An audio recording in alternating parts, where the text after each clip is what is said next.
Est-ce que pour vous, c'est... J'en vois aussi. Hallucinant, cette description. C'est l'assimilation, Nicolas.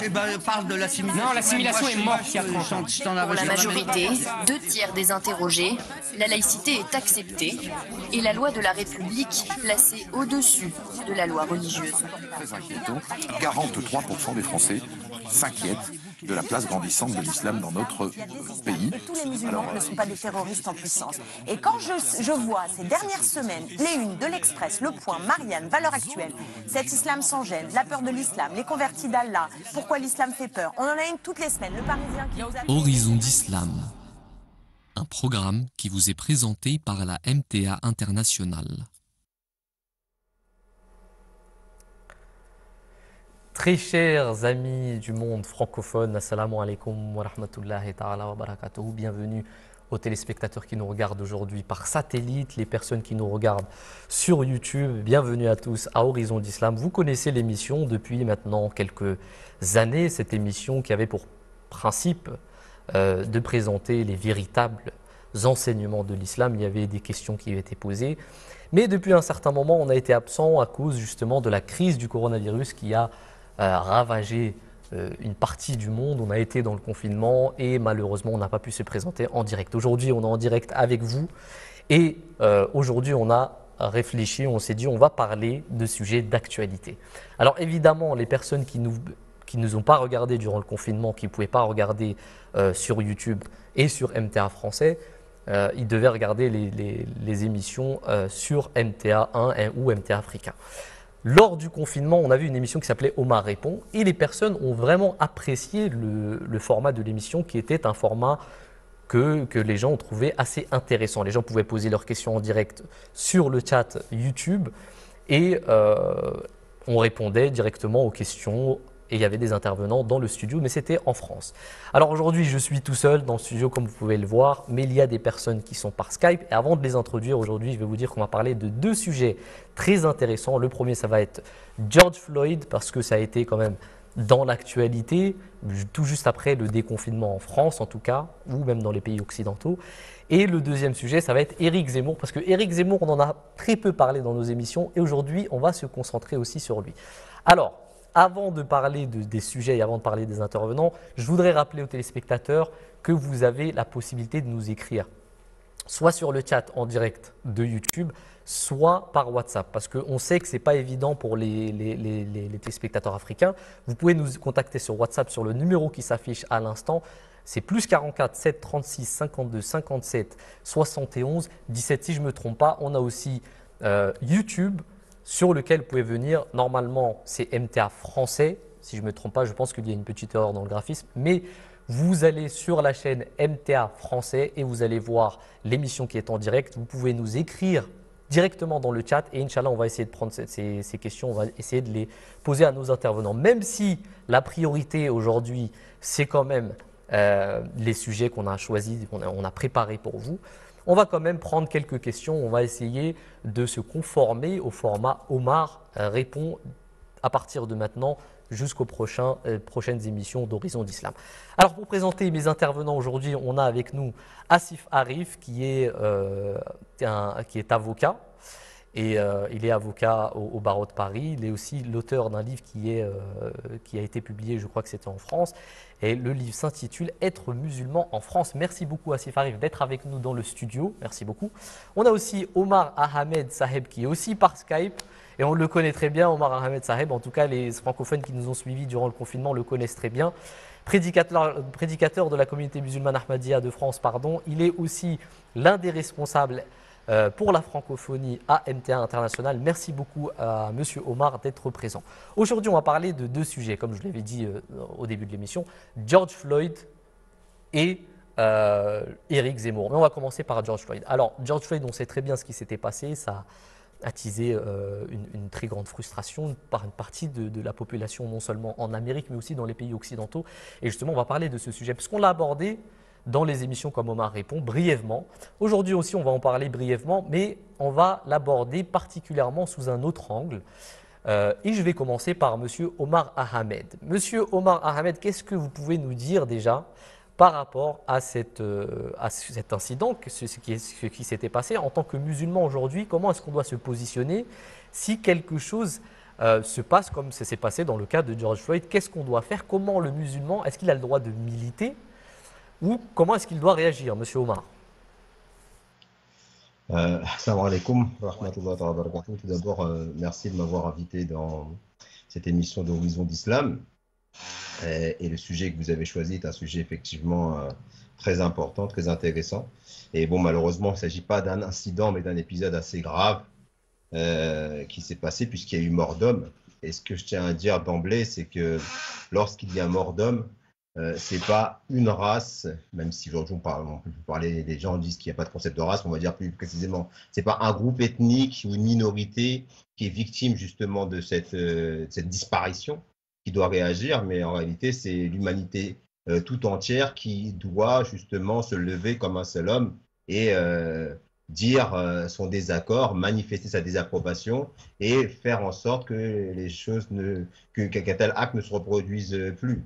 Et malheureusement, lorsque on réduit cette affaire à une affaire raciale, on a l'impression que c'est une race contre une autre, eh bien, on perd justement la gravité de cet événement. Parce qu'encore une fois, quand il y a mort d'homme, ce n'est pas à la victime seule de se manifester, mais c'est vraiment à l'humanité tout entière. Ce que le Saint-Coran nous enseigne, que celui qui tue une âme, c'est comme s'il avait tué toute l'humanité.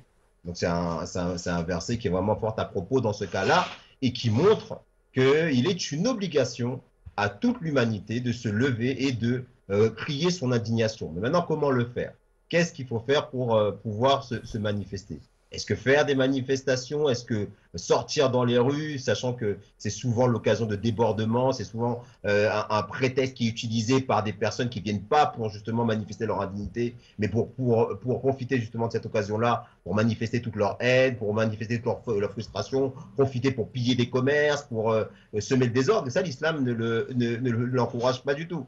Donc c'est vrai que dans l'absolu, la manifestation n'est pas quelque chose qui est interdit, mais elle est découragée dans le sens où, en règle générale, le but pour lequel elle est mise en place n'est jamais respecté. Ouais. Et c'est souvent une possibilité qui est donnée justement aux marginaux de venir et d'exprimer une frustration, une colère qui n'a rien à voir avec la cause qui est défendue. Là-dessus, ce que je suis en train de dire, à savoir que c'est l'humanité qui doit se lever, beaucoup de monde le disent, mais il y a aussi beaucoup de démagogie. Tout le monde aujourd'hui est d'accord pour dire voilà, on est tous pareils, il n'y a pas de différence entre les races, mais dans les faits, on se rend compte que malheureusement, les minorités sont le plus souvent victimes de discrimination, que ce soit aux États-Unis, que ce soit en France, que ce soit dans les pays. Mais monsieur Omar, comment faire pour militer? Je veux dire, si une personne aujourd'hui elle est frustrée, elle voit des policiers, elle voit qu'il y a une certaine, voilà, dans le cas de George Floyd, est-ce que c'était pas quelque part, on va dire, compris ce qui s'était passé, ces manifestations, ce militantisme, si c'est le bon mot, monsieur Omar? En fait, comment on peut se manifester, comment on peut réagir par rapport à cela, il faut réfléchir à ce qui est le plus efficace. Et les gens aujourd'hui réagissent plus par l'affect que par la raison. Okay. Et c'est pas par l'affect qu'on n'arrive jamais à rien changer. En vérité, les gens se disent qu'ils veulent faire quelque chose. Et ils pensent qu'ils doivent réagir immédiatement. Mais la question, elle n'est pas la question, c'est la prise de conscience qu'on fait tous partie d'un même bateau et on doit lutter pour faire entendre les droits, quelle que soit la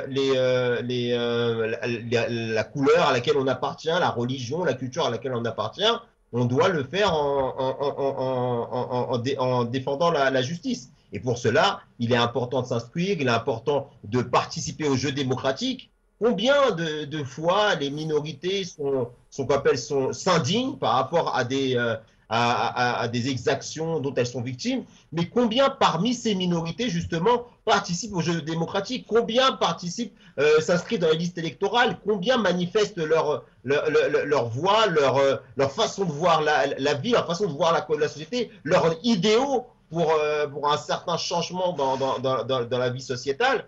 combien le font, combien vont justement voter, vont s'inscrire dans les listes, encore une fois, dans les listes électorales, participer au débat politique, essayer de participer au système pour le changer de l'intérieur. Et c'est beaucoup plus efficace de le faire comme cela que de le faire en passant par l'affect. Effectivement, Monsieur Omar. Alors, on va rester avec vous, Monsieur Omar, parce que c'est très important ce que vous venez de dire. Vous avez raison, c'est une façon de voir les choses. Alors, on va passer à un autre... c'est le même sujet, évidemment, mais ça a à voir aussi avec beaucoup la France, parce qu'on voit que la France aussi suit aussi beaucoup un peu la tendance, on va dire, américaine. Et justement, c'est ce qui s'était passé aussi avec le cas d'Adama Traoré. Alors, Adama Traoré, qui est-ce que c'était? On le sait tous, on n'a pas besoin de le présenter, ou en tout cas, les Français le connaissent. On a eu différentes réactions par rapport à ce qui s'était passé en France. Et donc, on s'est posé la question de savoir si les deux choses étaient différentes. Mais avant de passer à cette question, d'ailleurs, je vais vous poser cette question, Monsieur Omar, mais avant de vous poser cette question, je vais vous montrer une fresque qui a été dessinée à Stein, dans le 93. Et il y a eu de nombreuses réactions dans la population française. On a un article, par exemple, de Christophe Castaner qui nous dit qu'il est choqué par la fresque de Stein contre les violences policières. Il dit, par exemple, il a été interrogé, il dit, par exemple, qu'il était choqué et que la fresque de Stein contre le racisme et les violences policières représentant les visages de George Floyd et d'Adama Traoré en raison des amalgames faits selon lui. Pour lui, c'est une amalgame de dire que Adama Traoré et George Floyd, c'est la même chose. Et sur Twitter, évidemment, il y a eu beaucoup de personnes qui ont fait avis de leurs impressions. On a un tweet de Raphaël Antoven, par exemple, qui nous dit « Cette fresque est mensongère, c'est beau, mais c'est faux. On ne peut pas mettre les deux tragédies ni les deux polices sur le même plan. Ce n'est pas la même histoire. Ici, l'émotion est un rempart contre la vérité. » On a aussi un tweet des commissaires de police qui nous disent « L'irrespect vis-à-vis de la police nationale atteint son paroxysme. Présenter Adama Traoré comme une victime, il fallait oser. Faire le parallèle avec George Floyd, on touche le fond, ils n'ont honte de rien. À quand une fresque pour les policiers morts en service pour la nation ?» On a un autre tweet d'une certaine Elawan qui nous dit, qui est vraisemblablement pas d'accord avec l'article du Parisien qui dit soutien aux policiers, la mort de George Floyd n'aurait jamais eu lieu. Elle nous dit, eh ben non, Adama Traoré. On a aussi un autre tweet d'une personne qui s'appelle Lise et elle qui se pose la question, justement, c'est pour ça que c'était intéressant et c'est pour ça que j'ai choisi d'ailleurs ce tweet qui dit, est-ce que le Black Lives Matter est valable pour les Noirs qui tuent les Noirs? Je suis un peu curieuse, ne sommes-nous pas tous de la même couleur aux yeux de Dieu? En général, les Noirs sont très chrétiens, comment se fait-il qu'il y ait autant de violence? Alors, après tous ces tweets, Monsieur Omar, je reviens vers vous. Est-ce que le cas Adama Traoré et George Floyd, c'est la même chose pour vous, Monsieur Omar Ahmed Saheb? Je vous laisse la parole. C'est une question qui est très importante et malheureusement, ce qui est dommage, c'est que les personnes, en récupérant en fait un slogan de l'autre côté de l'Atlantique, détournent l'attention vers les mauvais problèmes. Parce qu'ils font un copier-coller avec ce qui se passe aux États-Unis. Alors, c'est pas de dire que ce n'est pas la même chose, ça minimise pas la gravité de ce qui s'est passé dans le cas de Adama Traoré, parce qu'on parle quand même de la mort d'un homme.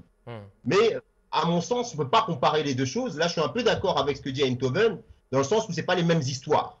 En ce qui concerne les États-Unis, on parle d'une communauté noire avec une communauté de culture, une communauté de langue, une communauté d'histoire, avec un passif et un passé lié justement à un parcours particulier, tragique, cruel, de domination d'un homme par un autre homme, et qui a sévi pendant plusieurs siècles, et de manière récurrente, les blessures ressurgissent, et où le repentir n'a pas réellement été fait, puisqu'on est dans une société complètement séparée, encore une fois racialisée, ségrégationniste, même si la ségrégation raciale a été abolie, mais on parle seulement des années 60, donc on est encore dans des mentalités très ancrées sur le racialisme. On raisonne beaucoup en termes de race aux États-Unis, ce qui n'est pas le cas en France.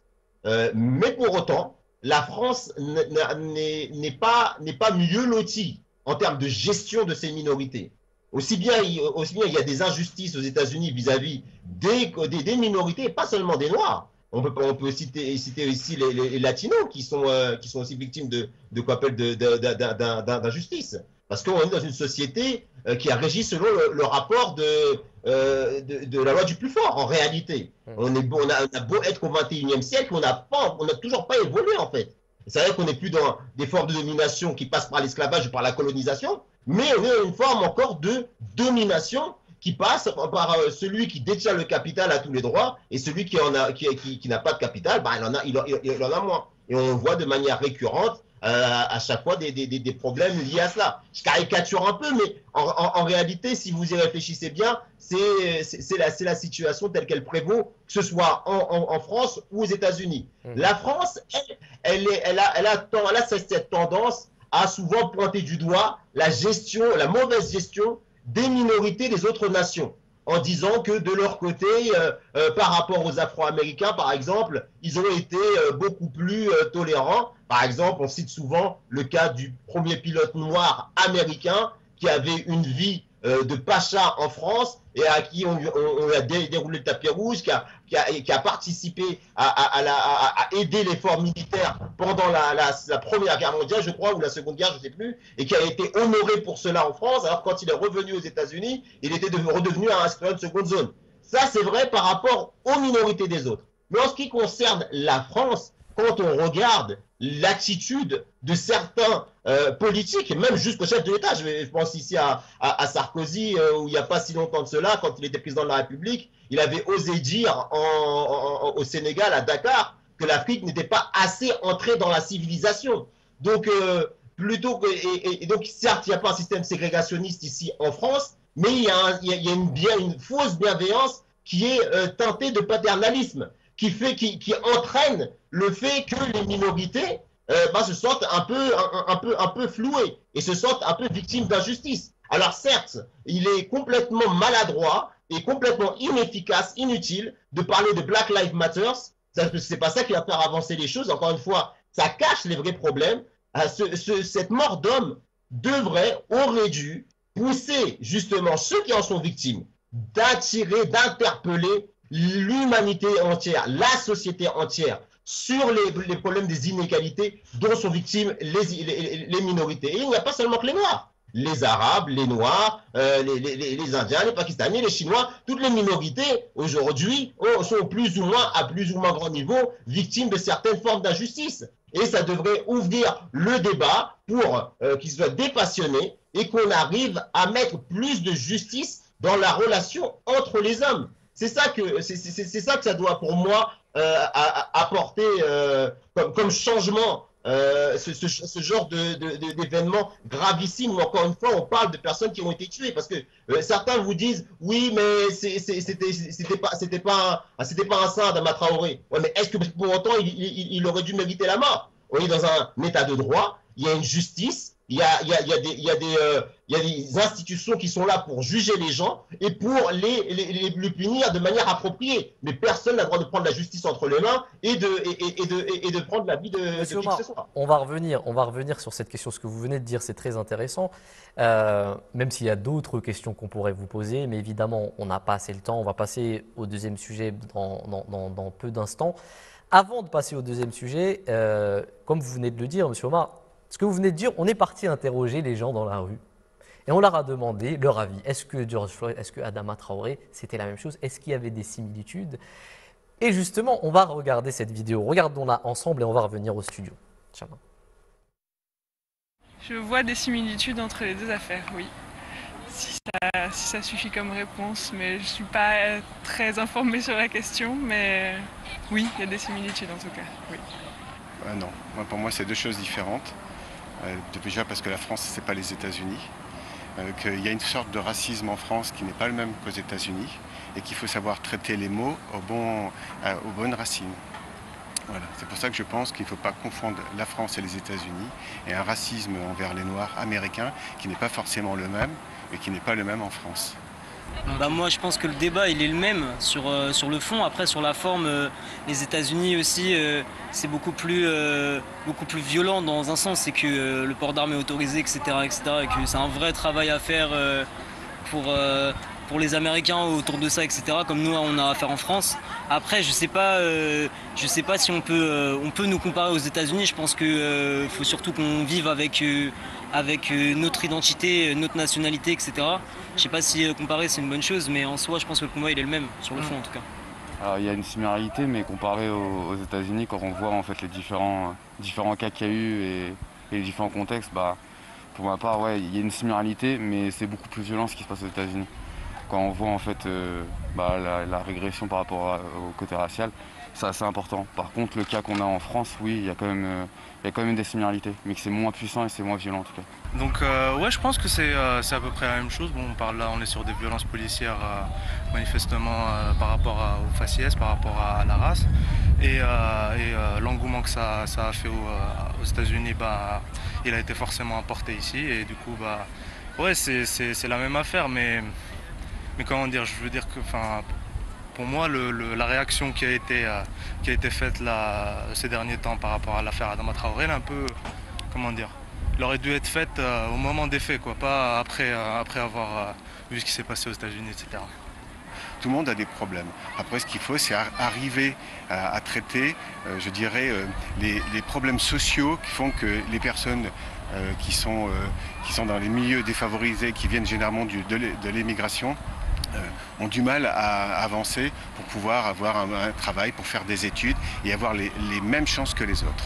C'est ça sur quoi je pense qu'il faut travailler pour que ces personnes-là puissent demain prendre des responsabilités, qu'il y ait plus de commissaires de police d'origine maghrébine, noire, qu'il y ait plus de procureurs d'origine maghrébine noire et que demain on aura peut-être un président noir, hein, mais tant mieux. Hein. Voilà, c'est ce que je pense. Je pense qu'en partie, en fait, aux États-Unis, déjà, le racisme a toujours été présent, sauf que maintenant, de nos jours, il est juste filmé, en fait, donc on le voit beaucoup plus. La comparaison avec le cas Adama Traoré, je pense que c'est... en France, ça a été filmé aussi un petit peu, mais il n'y en a pas autant qu'aux États-Unis. Donc, par conséquent, je pense que les violences aux États-Unis sont beaucoup plus, on va dire, régulières et violentes qu'en France, mais pour autant, ça reste toujours le même combat. Ça reste toujours le même combat. Ça a permis de, je pense aussi, réveiller un peu plus... dire la population française qui avait déjà conscience de ce qui se passait, mais que d'un côté ça reste toujours le même combat. Ouais, je dirais même que c'est le même dans toute la planète, en vrai. C'est un combat qui se poursuit dans le monde entier. C'est juste que les Américains ont mis plus d'ardeur parce qu'il y a eu plus de choses. Mais en soi, non, c'est la même merde partout.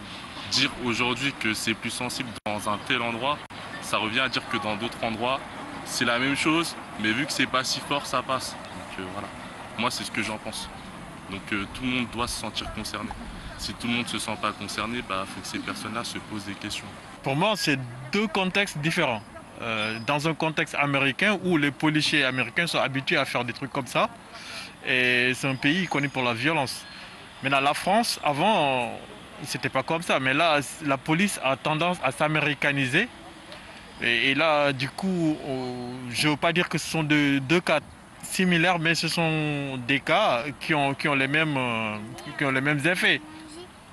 Les mêmes effets, c'est que voilà, la police a brutalisé quelqu'un et les a tués. Et donc du coup, voilà, pour moi, il y a un côté où c'est la même chose, il y a un côté où c'est pas la même chose. Voilà, c'est ce que je peux dire par rapport à ça. Non, je ne pense pas que ça soit la même chose parce que déjà, George Floyd, il était proche des gens, des célébrités. Donc il y a eu un soutien des médias. Différentes personnes publiques ont montré leur soutien et ça a réveillé au monde entier. À la place qu'Adama, il n'était pas quelqu'un connu ou qui avait des gens proches qui étaient des célébrités. Donc malheureusement en France, pas tout le monde est au courant de ce qui s'est passé. Moi j'ai vu que sa sœur elle est très active dans les manifestations et qu'il essaie qu'on fasse justice, malgré qu'il n'y a pas vraiment des médias qui sont en train de la soutenir à elle ou à son frère décédé. Alors, on vient de voir justement ces différentes impressions que les gens ont. Une partie de la population nous dit que c'est la même chose, une autre nous dit non, ce n'est pas la même chose. Il y en a qui nous disent quelque part c'est la même chose et quelque part ça ne l'est pas. Mais la question qui nous vient à l'esprit, c'est qu'il y a quand même du racisme dans la police française. Parce que j'ai lu récemment aussi un article dans lequel certains policiers dénonçaient une certaine forme de racisme dans la police. Monsieur Asif Arif, vous qui êtes avocat et qui avez travaillé en France, mais qui est maintenant je crois que vous êtes en Californie si je ne me trompe pas, qu'est-ce que vous pensez de ça? Est-ce qu'il y a une forme de racisme dans la police en France? Et s'il y en a une, si un jour en tant que musulman on est confronté à ce genre de racisme, que faire en tant que musulman? Monsieur Asif Arif. Merci de me donner la parole dans Horizon d'Islam, ça me fait vachement plaisir parce que j'ai souvent été à votre place et je me retrouve aujourd'hui de l'autre côté. Mais ce que je voulais vous dire d'abord, c'est par rapport à la fresque. Ce qui est très intéressant dans cette fresque, et d'ailleurs qui a été par la suite dégradée, et cette fresque, elle met en perspective deux histoires, celle d'Adama Traoré et celle de George Floyd. Et les similarités que l'on peut reconnaître dans ces deux affaires, souvent, on pointe du doigt le racisme, alors on pointe quelque chose de quasiment ethnocentré, quelque chose qui est lié à une forme de discrimination, ce qui est le cas, mais à mon sens, ce que cette fresque révèle, c'est également quelque chose de plus profond dans nos systèmes judiciaires occidentaux. Parce que George Floyd, lorsqu'il a été arrêté de manière et qu'on a fait usage de la force de manière disproportionnée, ça pose un problème de droits de l'homme. Lorsque Adama Traoré a été tué dans le cadre de son arrestation et qu'après l'instruction est close parce qu'on n'a pas assez d'éléments, puis on rouvre l'instruction sous la pression publique, eh bien ça pose des questions sur nos systèmes judiciaires. Et ça pose une question fondamentale sur nos systèmes judiciaires, c'est jusqu'où on peut remettre en cause les actes de notre police. Parce que notre police représente et est représentée par le ministère de l'Intérieur, c'est-à-dire les forces de l'ordre, celui qui est censé incarner l'exemplarité de la tranquillité publique. Et donc ça pose la question jusqu'où judiciairement on peut mener ce combat contre un policier qui aurait commis une faute professionnelle. Et on voit que souvent ça bloque, souvent on a des difficultés. Alors on voulait accuser un policier, mais on se retrouve dans une affaire de rébellion ou outrage. Alors je vous coupe une minute, monsieur Asif Arif, mais une personne justement qui nous a posé une question similaire sur le chat YouTube, c'est une personne qui s'appelle Saïd Had et qui nous dit: qui protège les citoyens contre les éventuelles dérives policières, contre l'impunité d'un corps d'État tel que la police? Il y a cette injustice qui choque car le peuple se trouve impuissant. Je vous laisse continuer. Je suis entièrement d'accord avec vous. C'est la question qui est posée. En fait, au fond, c'est cette question qui est posée à travers la fresque, à travers les deux affaires, à travers deux mondes différents et deux conceptions différentes de la justice, mais où on aboutit aux mêmes formes d'injustice. Et la question, c'est comment on peut améliorer le système judiciaire, jusqu'où on peut questionner la police. Et c'est là que les gouvernements doivent travailler. En réalité, ce que Christophe Castaner a dit juste après ce qui s'était passé avec George Floyd, c'est qu'il a condamné. Il a dit effectivement, à l'Assemblée nationale, il a dit effectivement qu'il y a un racisme dans la police, mais que ce mouvement est minoritaire.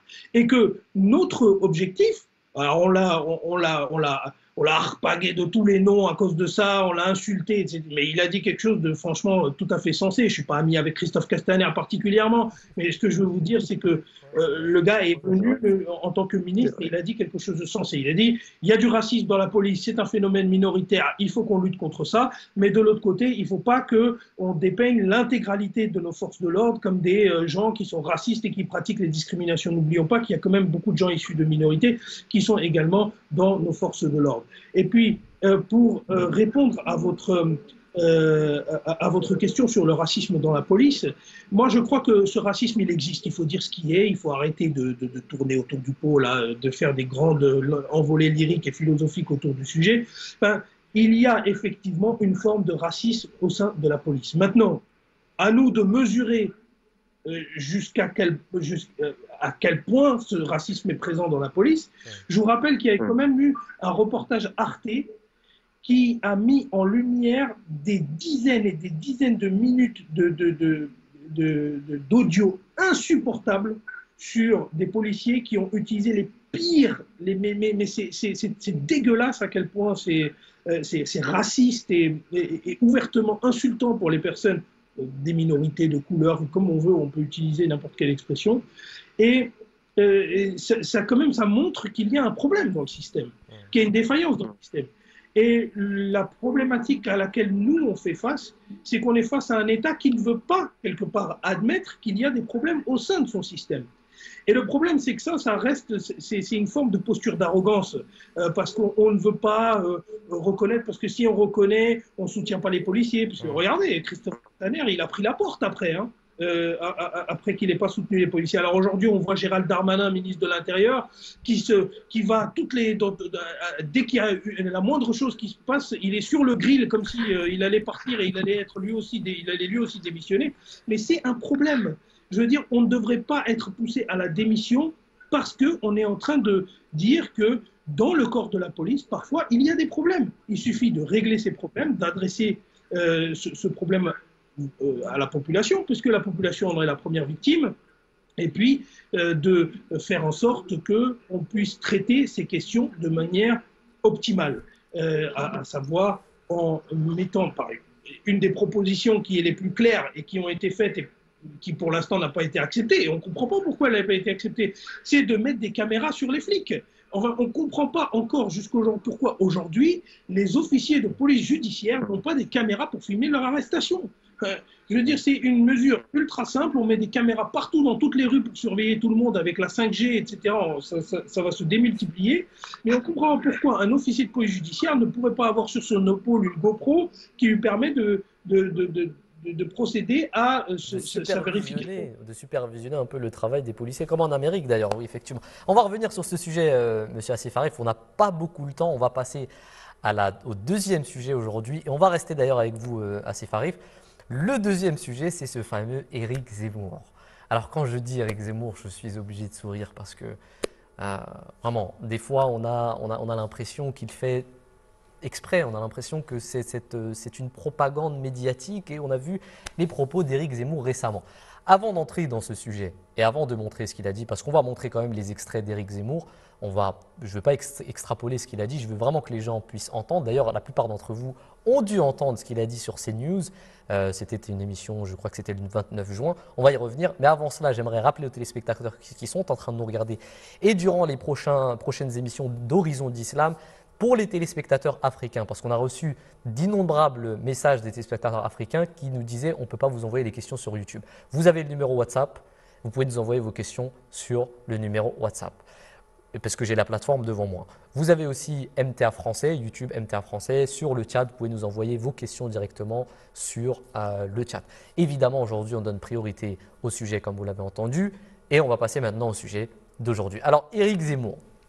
Éric Zemmour, il dit plusieurs choses dans les médias et il y a, je crois, de cela peut-être 1 ou 2 mois avant ça, il y a eu sur CNews une émission dans laquelle il a été invité. Il a dit quelque chose d'extraordinaire. On va l'écouter et on va revenir au studio. Écoutons-le. Les Verts, ils en ont rien à faire. Les Verts sont des multiculturalistes assumés. Les Verts sont des immigrationnistes assumés, des sans-frontiéristes assumés. Ils pensent qu'ils ont souci de la nation française comme de leur dernière éolienne. Si vous voulez, le vert des Verts correspond, comme par hasard, au vert de l'islam. Le vert des écolos correspond au vert de l'islam. Monsieur Asif Arif, quelques mots sur ces propos d'Éric Zemmour. Alors, vous savez, il y a une série de tweets qui étaient très drôles à la suite de ce que Éric Zemmour avait dit. Ils ont dit que le ver du dinosaure de Denver, c'est dû à l'islam. Le feu vert, tiens, le feu est au vert, et puis c'est l'islam aussi qui l'a fait passer au vert. Bon, bref, écoutez, tous ces propos sont complètement farfelus et ne font que discréditer la parole de son auteur. Alors maintenant, son auteur, il faut dire quelques mots sur Éric Zemmour. Je veux dire, Éric Zemmour, le problème, c'est que par moment, il va dire des choses qui sont tout à fait correctes, sur lesquelles il y a possibilité de débattre, et de l'autre, il va dire des choses sur lesquelles il n'y a pas de possibilité de débattre. Vous savez, la limite du débat, c'est l'incitation à la haine contre un groupe, que ce soit un groupe religieux, un groupe ethnique, un groupe... Éric Zemmour a été condamné quand même à de multiples reprises, hein. Et d'ailleurs, la dernière audience, il ne s'est même plus présenté, à croire qu'il a perdu espoir. Il a été condamné à de multiples reprises, et vous avez le comédien Omar Sy qui disait « Moi, je ne veux pas discuter avec un repris de justice ». Et il a tout à fait raison. Il n'a pas à discuter avec quelqu'un qui a été condamné pour incitation à la haine à l'égard des musulmans. plus particulièrement. Bon, maintenant on voit qu'il récidive, donc on voit que les condamnations, lui, ça lui passe outre. Alors, il est très attaché à la République, il est très attaché à l'État de droit, très attaché aux frontières, mais quand c'est sa propre condamnation qui est en jeu, là, non, on fait des exceptions pour M. Zemmour. Oui, effectivement. Bon, D'ailleurs, si je peux me permettre, parce que ces personnes-là, ce sont les premières qui pointent du doigt les complotistes quand ils sont à la télévision. À théorie du complot, à complotisme. Mais quand c'est Éric Zemmour, tout passe. Ça passe tranquillement. Oui, ça passe parce que, vous savez, les chaînes sont aussi rappelées par des objectifs d'audience. Et donc, Éric Zemmour, par les positions qu'il prend, eh ben, il attire un certain nombre d'audiences. Et cette audience, elle n'est pas nécessairement pro-Éric Zemmour. Parfois, vous savez, c'est juste pour le spectacle. Hein, pour regarder Éric Zemmour balancer des choses sur les musulmans, balancer des choses sur l'État. Et donc, écoutez, ce qui est plus inquiétant, c'est parfois la manière dont les choses sont faites. C'est que Éric Zemmour, regardez, quand il s'est fait agresser dans la rue, et c'est inacceptable d'agresser Éric Zemmour dans la rue, et il reçoit un coup de fil du président de la République qui lui parle pendant 50 minutes sur son agression.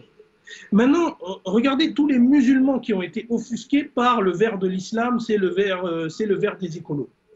Est-ce que le président de la République a eu un mot pour les musulmans? Mais un mot, hein, on ne demande même pas 50 minutes, on demande un mot pour les musulmans sur le fait que cette position d'Éric Zemmour est inacceptable. C'est une forme d'agression verbale également à l'endroit des musulmans. Éric Zemmour, il n'en est pas à sa première. Il dit que le général Bugeaud, qui a exterminé des gens, était quelqu'un de bien. Bon, il a des positions qui sont mais dégueulasses, franchement, disons ce qu'il est. Et Raphaël Enthoven disait quelque chose de très vrai, même si je suis rarement d'accord avec lui. Et il disait que moi, je peux apprécier Éric, mais je ne peux pas aimer Zemmour. Et je pense que c'est un peu ça, c'est que en tant que personne, il a des idées et il les exprime, et c'est très bien qu'aujourd'hui on puisse exprimer des idées, des idées qui parfois choquent, qui parfois heurtent, et c'est important pour notre démocratie de pouvoir les entendre. Mais de l'autre côté, Zemmour, c'est l'envers de la pièce. C'est-à-dire que c'est celui, en fait, qui pousse à la haine, qui, quelque part, porte atteinte à la dignité, à l'intégrité de personnes qui sont issues d'un groupe religieux. Et souvent, c'est l'islam qui est concerné. Donc, ça fait... Effectivement, monsieur Asif Arif. Alors, vous avez mentionné justement cette tendance qui s'est créée sur Twitter. On l'a vu, une tendance qui était Zemmour Facts, qui était évidemment sarcastique pour exprimer ce propos qu'a tenu Éric Zemmour. Et pour rappel, vous avez très bien fait de le mentionner, Asif Arif, l'agression est à condamner. Tous les musulmans aujourd'hui, il faut savoir une chose, évidemment, en tant que musulman, on ne peut pas agresser une personne, que cette personne soit d'accord avec nous ou non. L'islam, en tant que musulman, nous devons de garantir la paix de la société dans laquelle nous vivons. C'est le mot, c'est cela que signifie en réalité l'islam. Donc cette agression, nous la condamnons de la manière la plus forte possible. Mais on a eu des tweets, et on va les montrer d'ailleurs, parce qu'on ne sait pas vraiment quoi dire sur ces propos. On a eu un tweet de Malik Bentala, l'humoriste que vous connaissez très bien, qui dit dans un de ses tweets « On se voit vendredi à Jardiland pour Jumu'ah les frères ». C'est le premier tweet. Le deuxième qu'on a, c'est un tweet d'un sous-mix qui nous dit « Rappelons que l'islamo-rito se boit avec modération ». Voilà, alors on en est resté là, alors même s'il y avait énormément de tweets qui se moquaient justement de ces propos. Il y a quand même, Asif Arif, on va revenir vers vous, parce qu'il y a quand même des choses qui méritent une certaine réflexion dans les propos d'Éric Zemmour, sans prendre ce propos en particulier. Mais quand il parle, par exemple, de l'assimilation, du grand rassemblement, qu'est-ce que vous pensez de l'assimilation, quand il dit, par exemple, qu'un musulman qui est en France, pour s'intégrer, devrait avoir des noms français, comme, je ne sais pas moi, Arthur, par exemple. Est-ce que ça paraît véridique, ça paraît sensé? Est-ce qu'un musulman aujourd'hui en France doit se donner des noms de Français, Asif Arif? C'est une question, moins plus une question interrogative que vraiment une question pertinente et intéressante. écoutez, on n'est pas en 1840. D'accord, on est au 21e siècle, on a quand même un peu évolué. Les gens, il y a eu la mondialisation des échanges, la mondialisation du commerce. Si M. Zemmour veut retourner en 1848 à l'époque de Napoléon, ben, il revêt sa redingote et puis il repart à l'époque. Hein. Mais pour l'instant, il met un costard-cravate bien tiré et façon 21e siècle quand il vient sur les plateaux de télévision. Donc, c'est pas parce que M. Zemmour s'appelle Éric que tout le monde doit s'appeler Éric, Catherine ou Françoise. Donc, la question, c'est qu'il y a dans notre état civil une liberté. Vous êtes libre de pouvoir vous appeler comme vous voulez, à condition que ce nom ne soit pas tristement célèbre. Par exemple, vous n'allez pas vous appeler Adolf Hitler, vous n'allez pas vous appeler Renaud Mégane. Vous voyez, il y a eu de la jurisprudence d'ailleurs dessus. Hein, c'est pour ça que je vous cite ces deux exemples. Donc, à condition que vos noms ne portent pas atteinte à un intérêt, on va dire, plus général, vous pouvez vous appeler comme vous voulez. Donc, que vous appeliez Mohamed, Adnan, Asif ou Omar, ça ne pose aucun problème à la France. Et il faut le dire aussi à ces gens qui s'appellent Mohamed, qui s'appellent Omar, ou qui s'appellent peu importe le prénom, mais qui ne soit pas un prénom français, vous n'êtes pas un problème pour la France. Et ça, il faut que ce soit clairement inscrit dans votre tête. La deuxième chose, c'est que l'assimilation, vous savez, on la compare souvent au multiculturalisme qui est pratiqué par les pays anglo-saxons. Oui, effectivement. Quelle est l'idée? L'idée, c'est que l'assimilation est une politique publique qui est menée généralement par l'État et qui vise à dire une personne qui a une culture doit la mettre de côté pour s'assimiler totalement à la société dans laquelle il vit et puis ensuite pouvoir s'épanouir dans la société dans laquelle on vit et donc ça trouve ses racines dans l'universalisme et donc c'est pour ça qu'on parle d'universalisme républicain, tout le monde doit être pareil, tout le monde soit habillé en blanc et tout le monde... Ça ne fonctionne pas. L'assimilationnisme ne fonctionne pas comme théorie lorsqu'elle est poussée à l'extrême, notamment comme avec Zemmour. Ensuite, vous avez le multiculturalisme. Le multiculturalisme, à mon sens, quand il va trop loin, peut aussi poser des problèmes. C'est-à-dire qu'on reconnaît la culture de l'autre et on la reconnaît de manière totale à 100%. Alors ça peut poser des problèmes parce que ça peut, vous savez, parfois on a eu ces problèmes, notamment en Allemagne, où il y avait certaines personnes qui, à côté de la police, avaient créé une charia police. Ça, c'est pas acceptable. Vous voyez, on peut pas faire des choses comme ça. Ça, c'est même inacceptable dans un État qui est régi par la police de l'État de droit. Voilà. Donc, dans ce cas-là aussi, le multiculturalisme va trop loin. Donc, en fait, la solution la plus raisonnable aurait été de prendre une dose d'assimilationnisme, c'est-à-dire de dire aux personnes, il faut que vraiment nos valeurs communes, c'est-à-dire le respect de la justice, le respect de la loi, le respect de l'état de droit, soient gravés dans tout individu qui entre dans un pays occidental, par exemple.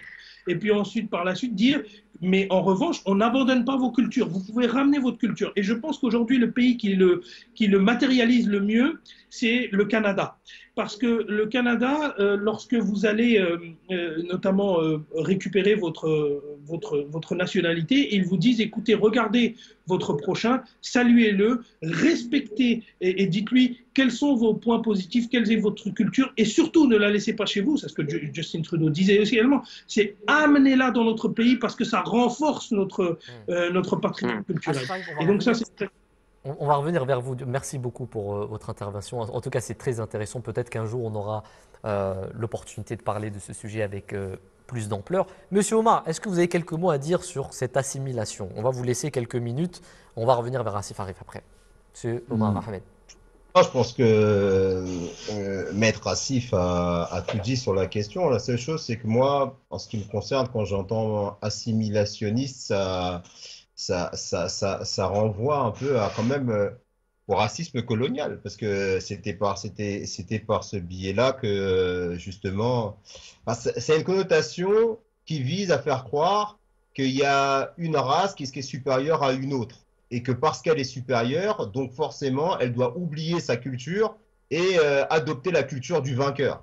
Et moi, je suis sidéré qu'au XXIe siècle, après toutes les avancées qui ont été faites, et qu'on a essayé, on ne vit plus à l'époque des colons, on ne vit plus à l'époque de l'esclavage, on vit dans un monde globalisé, mondialisé, la Terre c'est devenu comme un village, où on est tous censés avoir grandi, évolué dans nos mentalités, et ne plus se regarder de haut, mais d'égal à égal. on est en train de banaliser de tels propos et de les laisser se faire laisser ces propos-là être que diffusés de manière banale.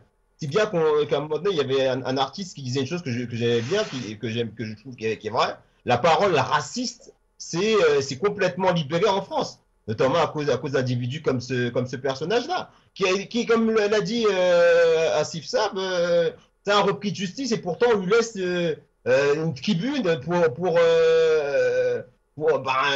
pratiquement inciter à la haine et systématiquement toujours stigmatiser des populations en disant que c'est de leur faute, c'est de leur faute, c'est de leur faute, si bien que les gens se sentent le droit de dire oui, effectivement, c'est parce qu'ils sont pas comme nous que voilà, c'est à cause d'eux qu'il y a des problèmes en France. Et après, on résume tous les problèmes à des problèmes de race. Alors que les problèmes sont plus profonds, ils sont sociaux, ils sont économiques, ils sont voilà, il y a diverses sources des problèmes que rencontre la société actuelle. Et à cause du fait de banaliser ce genre d'individus avec des propos qui sont encore une fois sidérants au XXIe siècle, alors qu'ils font écho à des périodes sombres de notre histoire, je trouve ça inadmissible. Mais Monsieur Omar, le nom Arthur vous irait bien à vous, non? J'ai un ami musulman Ahmadi qui a le nom, je ne peux pas le prendre. Ah d'accord, ok. Alors on va revenir avec Asif. Alors Asif, une autre question s'il te plaît. Qu'en est-il du grand rassemblement? Alors déjà, est-ce que vous pouvez nous expliquer rapidement ce que... Allez-y. Grand remplacement. Le grand remplacement, pardon. Qu'est-ce que j'ai dit? Rassemblement. Ah, pardon, excusez-moi. Le grand remplacement. Le remplacement, il y a un gros problème. Théorie qui consiste à dire, et vous pouvez me reprendre si je dis des bêtises, qui consiste à dire que d'ici quelques années, si on continue comme ça, la grande majorité de la population française sera musulmane, puisque c'était le cas, je ne sais pas, en 1980, et que ça a évolué, et que maintenant il y a 6 millions, 7 millions de Français. Si on continue comme ça, il n'y aura que des musulmans. Est-ce que c'est ça déjà la théorie, premièrement? Et est-ce qu'il y a une vérité dans cette théorie, monsieur Asif Arif? Cette théorie, elle a été théorisée, même si c'est un peu redondant, par Renaud Camus, qui a effectivement, ça reprend les grandes lignes de ce que vous venez de dire.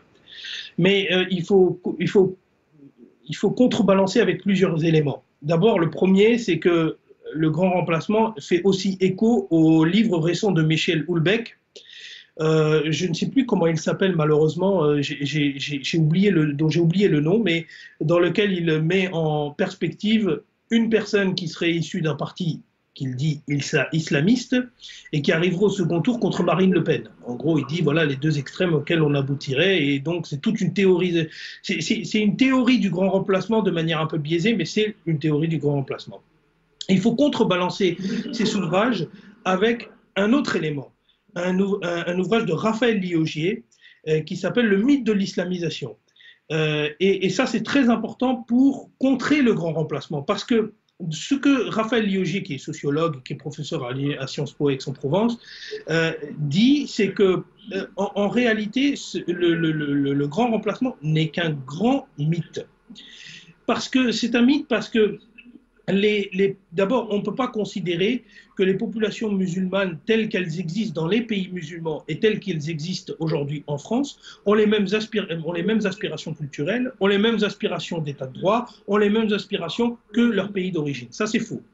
Ensuite, la deuxième chose, c'est que les personnes qui sont nées en France ne peuvent pas être considérées comme des grands remplaceurs, entre guillemets, parce que ce sont des personnes qui sont déjà nées en France et donc qui sont françaises.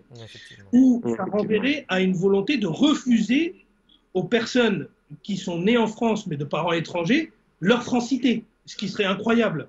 Et ce qui est déjà le cas. On essaie tous quand on dit il faut qu'ils s'intègrent mieux, etc. Oui, mais il y a des Français des personnes qui sont nées en France, on les intègre comment? Elles sont déjà intégrées.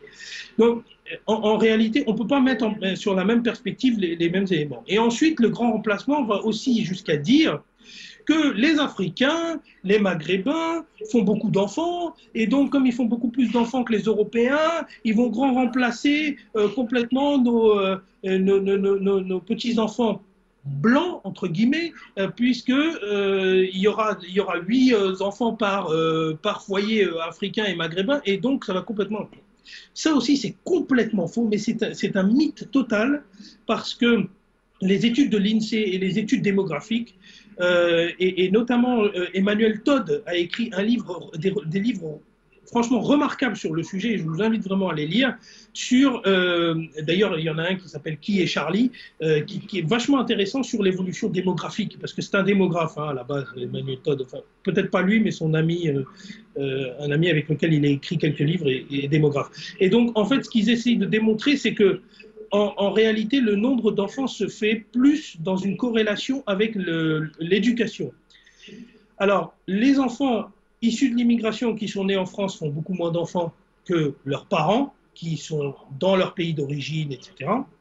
Les personnes qui sont plus éduquées font moins d'enfants, et en Occident, on va vers une société qui est de plus en plus éduquée, ou qui est de plus en plus éduquée, en tout cas, pour nous, éduquer, c'est baccalauréat, voilà. Et donc, les personnes qui passent ce cap-là font moins d'enfants, que ce soit des personnes qui soient de souche blanche, ou que ce soit des personnes qui soient de maghrébins, africains, peu importe, les autres différentes origines, et eux, en fait, tout dépend du niveau d'éducation. Donc, le grand remplacement est en réalité un mythe total, où on essaye d'exporter un imaginaire aussi collectif. Alors, on a une tendance à la... Asif Arif, il nous reste 3 minutes. Je suis obligé de vous couper parce qu'il nous reste 3 minutes. C'est un sujet très intéressant. On a envie de l'aborder, on a envie d'en parler. D'ailleurs, je suis en train de lire les messages qui nous sont parus sur le chat YouTube, des personnes qui nous disent que le sujet est très intéressant aujourd'hui. Merci beaucoup à vous tous de nous avoir suivis. On était à 45 visionnages. J'espère que les pays africains aussi, où ils ont pu assister justement à cette émission sur satellite. Je vais quand même laisser la parole à Monsieur Omar, peut-être 1 minute sur le grand remplacement. Qu'est-ce que vous avez à dire, Monsieur Omar, sur le grand remplacement en 1 minute, s'il vous plaît, parce qu'on va terminer. Monsieur Omar.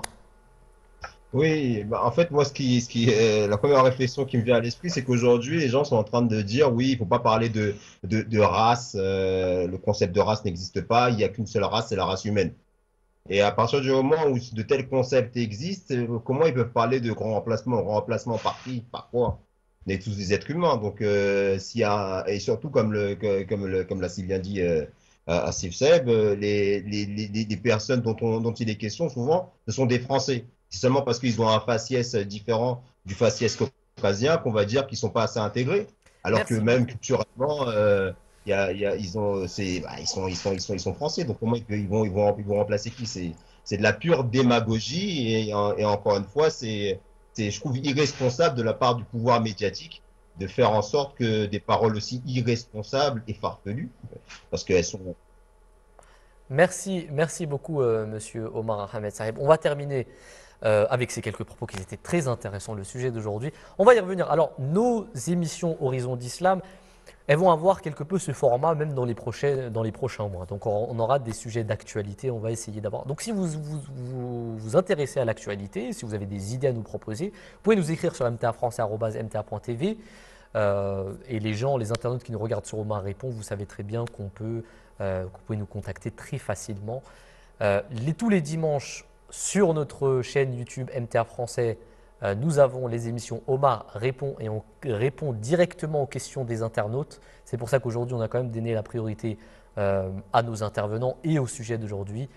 D'ici, Inch'Allah, au mois prochain et à dimanche prochain pour Omar Répond, on vous retrouve, Inch'Allah, dimanche prochain avec Monsieur Omar Ahmed Saheb. Merci de nous avoir suivis. Assalamu alaikum wa rahmatullahi ta'ala wa barakatuh. C'est ce qu'on appelle la burqa, et la burqa est interdite en France. Mais ça, c'est un voile intégral. Est-ce que pour vous, c'est... J'en vois aussi. Hallucinant, cette description. C'est l'assimilation, Nicolas. Parle de l'assimilation. Non, l'assimilation est morte il y a 30 ans. Pour la majorité, 2 tiers des interrogés, la laïcité est acceptée et la loi de la République placée au-dessus de la loi religieuse. Très inquiétant, 43% des Français s'inquiètent de la place grandissante de l'islam dans notre pays. Tous les musulmans ne sont pas des terroristes en puissance. Et quand je vois ces dernières semaines les unes de l'Express, Le Point, Marianne, Valeurs Actuelles, cet islam sans gêne, la peur de l'islam, les convertis d'Allah, pourquoi l'islam fait peur, on en a une toutes les semaines, le Parisien qui nous a... Horizon d'Islam, un programme qui vous est présenté par la MTA Internationale.